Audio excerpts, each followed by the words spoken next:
Nada, ahí... ¡Wow! ¿Cómo te va? Nada, esto hay que frenarlo un poco y bajarlo simplemente. Empatar, no. Que va, no te compensa. Por No te ahí. compensa que le pegas una hostia, deja pasar. Le pegas una hostia a los tobillos que no te da ya. ¿Ves? Tal cual. Vale. Luego ahí en la curva es ahí como nada, 2 escalones y listo. Hostia, ¿Quieres seguir desde aquí ya o quieres darle un poco para atrás? no, vale. El tema es cara. ¡Uy! ¡Todo bien!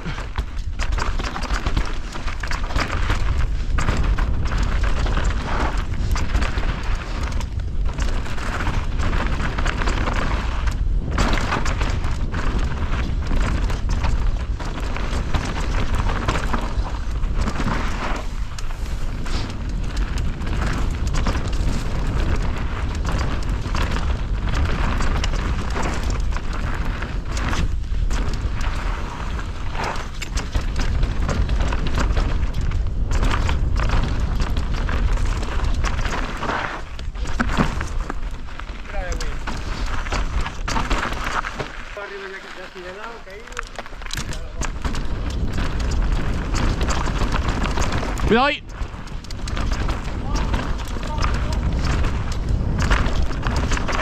¡Buah! ¡Está hecho una mierda! ¡Buah!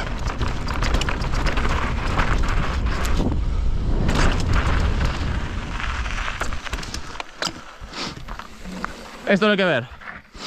Esta ¿Y esto? es una empatada gorda, no compensa. Pero nadie lo No, hace. esto es...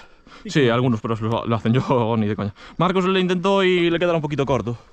Pero nada, esto yo lo absorbo en la carrera. Vale, sí. Saltas ahí y absorbes, vienen ahí. Vale. Y aquí hay una zona un poco empinada. ¡Ah, esto es nuevo!